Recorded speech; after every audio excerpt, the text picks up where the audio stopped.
Bharat mobility global expo 2024 के दौरान अगर आप Volkswagen ग्रुप के पवेलियन में आते हैं तो यहाँ पर ना एक से बढ़कर एक गाड़ियाँ खड़ी हैं, चाहे Volkswagen की देख लो, स्कोडा की देख लो, पोर्शा, लैम्बोर्गिनी, ये सारी गाड़ियाँ तो मौजूद हैं। लेकिन आज हमारे साथ उनसे भी ज़्यादा खास मेहमान मौजूद हैं जिन्होंने Volkswagen को ऊंचाइयों पर पहुँचाया है। फिलहाल आशीष गुप्ता हमारे साथ मौजूद है जो कि ब्रांड हेड Volkswagen की तरफ से हैं। थैंक यू फॉर तो सर पहले तो मैं आपसे यही जानना चाहूँगा कि आपका एक्सपीरियंस कैसा रहा है भारत मोबिलिटी 2024 के दौरान। आई थिंक देखो टू बी ऑनेस्ट, जब मैं कल आया था तो आई थिंक सब लोग अभी सेटअप फेज में थे। मैं थोड़ा डिसअपॉइंटेड था क्योंकि इतने ज़्यादा लोग नहीं थे और अभी पूरा प्रिपरेशंस पूरा नहीं हुआ था। पर आज आके really it feels really great. काफ़ी एक्सप्रेशन ऑफ इंटरेस्ट है, बहुत सारे लोग हैं and you can feel that excitement in the air. So definitely cars एक ऐसी चीज़ है जो कि इमोशनल चीज़ है और कोई भी कस्टमर या कोई भी नई गाड़ियाँ देख के एक्साइट होता ही होता है। That is our job I think and from that perspective एक और इंटरेस्टिंग चीज़ जो मुझे अच्छी लगी इस भारत मोबिलिटी शो में कि बहुत सारा हमारा पूरा वैल्यू चेन है ऑटोमोबाइल का, वो एक साथ है, right. So this is very very very good because इससे हमारे को आगे की future technology, future development, whether it is in drive trains और सॉफ्टवेयर या गाड़ियों में आगे क्या चल रहा है, everybody gets an equal opportunity to hear that and see that. तो वो एक अच्छा आई थिंक आयाम है इस भारत मोबिलिटी शो। आपकी ऑलरेडी वर्टस और टाइगुन जी बहुत अच्छा काम कर रही है जी और ऑब्वियसली बात है सेफ भी हैं जी। 5 स्टार ग्लोबल एनकैप मिल चुका है। तो हम कस्टमर्स जानना चाहते हैं कि Volkswagen की तरफ से क्या यही गाड़ियाँ अगले कुछ सालों तक बिकेंगी या फिर और कुछ नए प्रोडक्ट्स भी देखने को मिलेंगे या फिर इनमें ही कुछ बदलाव देखने को मिलेगा? देखिए अगर आप देखें तो जो टाइगुन है उसको अभी 3 साल भी नहीं हुए इंडिया में लॉन्च हुए, वर्टस को अभी 1.5 साल ही हुआ है इंडिया में लॉन्च हुए। तो बहुत नई गाड़ियाँ हैं। सो और जब भी आप कोई नई गाड़ियाँ लॉन्च करते हैं टिपिकली एक लाइफ साइकिल 5 to 7 ईयर्स का लाइफ साइकिल रहता ही रहता है। यू डोंट, आप 2 साल के लिए गाड़ी नहीं बनाते। बट उसके साथ साथ इंपॉर्टेंट ये भी चीज़ है कि आपने जो भी गाड़ी लॉन्च की है उसको आप अप टू डेट करते रहें, उसमें आप नए वेरिएंट्स लाते रहें, नए फीचर्स लाते रहें, जो कि हमने बहुत सक्सेसफुली किया है पिछले 2 सालों में। अगर आप देखेंगे तो जैसे मैं टाइगुन की बात करूं, पिछले 2 साल में हमने उसमें electric seats, we have added sound packages, we have added a lot of new variants available in the Taigun. Similarly in the Virtus, last year हमने टाइगुन और वर्टस पे GT एज कलेक्शन लॉन्च की जो बहुत successful रही, black और mat के साथ, और उसको पोजीशन भी इस तरह किया कि customers had a lot of ambition to buy those cars.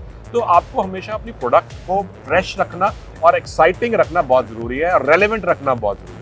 तो इन दो प्रोडक्ट्स हमारे बेस प्रोडक्ट्स हैं मार्केट में और इनको हमारा एफर्ट ये रहेगा कि हम इसको अप टू डेट रखें और फ्रेश रखें। इसके साथ साथ नया product introduction is very important, we all understand that. तो उस तरफ भी हमारा काफ़ी एफर्ट चल रहा है। आई डोंट थिंक ये ऐसा ओकेजन है जिसपे मैं आपको बता सकूं हम ये लाएंगे, हम वो लाएंगे, बट बहुत सारे प्रोडक्ट हमारे इवैल्यूएशंस में चल रहे हैं। Last week I was in Germany जहाँ पे हमारा इंटरनेशनल ब्रांड डे था, जहाँ पे हमारा अगले 5 साल का प्रोडक्ट प्लान क्या है ग्लोबली, वो भी हम लोग गाड़ियाँ देख कर आए हैं। And the good thing was and I was very happy to see that we had a lot of products which are coming, which have a chance to come to India among that portfolio. That's something which at the right time we will share with you, but definitely we are planning to. अभी current products और current segment की बात करें तो लोगों के मन में ना सवाल ये भी है, इस सेगमेंट की दूसरी गाड़ियाँ हैं जी, स्ट्रॉन्ग हाइब्रिड पावर ट्रेन, जी, एडास लेवल के फीचर्स, जी, ये Volkswagen गाड़ियों को कब देखने को मिल सकते हैं? देखिए एज आई सेड, अगर मार्केट में और कस्टमर्स को कुछ फीचर्स की ज़रूरत है and we see that the trend is happening and moving towards that, हमारी भी रिस्पॉन्सिबिलिटी बनती है कि हम उस ट्रेंड को अंडरस्टैंड करें, उस कस्टमर रिक्वायरमेंट को अंडरस्टैंड करें और अपनी गाड़ियों में उनको लाएं। तो ये एवैल्यूएशंस डेफिनेटली चल रही हैं। कितना टाइम लगेगा वो समटाइम्स डिफरेंट रहता है डिफरेंट कंपनीज में। ऐसा नहीं है कि हमारे पास ये ग्लोबली ये टेक्नोलॉजीज नहीं है, राइट। हमारे जितने ग्लोबल प्रोडक्ट्स हैं उनमें ये सारी technologies I think much before anybody else have been there. So now what we are working on is how can we adapt those technologies to Indian conditions and bring them into these cars and how soon. आखिरी प्रश्न जी, automobile sector देखा जाए electric cars की तरफ बढ़ता जा रहा है जी, तो Volkswagen कब अपनी पहली इलेक्ट्रिक कार लेकर आ सकता है? और ऑब्वियसली बात है आपकी सिस्टर कंपनी जी, स्कोडा एनियाक जी, यहाँ पर खड़ी हुई है, जी। तो Volkswagen की तरफ से कब कस्टमर्स को देखने को मिल सकती है कि Volkswagen की कोई इलेक्ट्रिक कार भारतीय बाजार में है और इलेक्ट्रिक कारों को लेकर आपकी क्या स्ट्रेटेजी है? देखिए electric cars is definitely one of the growth segments in the Indian automobile industry. By all estimates by 2030 20% से 30% of the market will be electric. That is what all the industry says. But हमें ये भी ध्यान रखना है कि अगर 20% से 30% इलेक्ट्रिक है, बाकी 70% अभी भी आईसी है। तो कोई भी manufacturer of repute will always have to have two strategies, electric strategy and IC strategy या alternative drivetrain strategies, because that's the only way जिसमें आप पूरी मार्केट में प्रेजेंट रह सकते हैं. So हमारा भी थॉट प्रोसेस ये है. एज अ ब्रांड ग्लोबली हम ऑलरेडी इलेक्ट्रिफिकेशन पे लीड ले चुके हैं. More than 9 models from the Volkswagen brand itself exist globally. तो first part of that our strategy in India would be to bring some of those cars from our global portfolio as FPUs.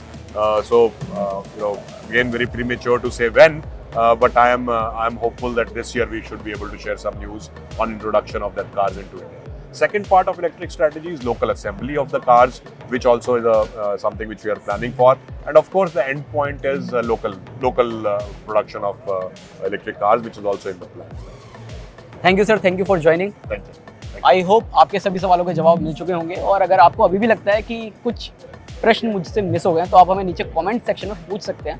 हम आशा करेंगे कि sir हमसे फिर से जुड़ें और आपके उन सभी सवालों का जवाब दें. Thank you.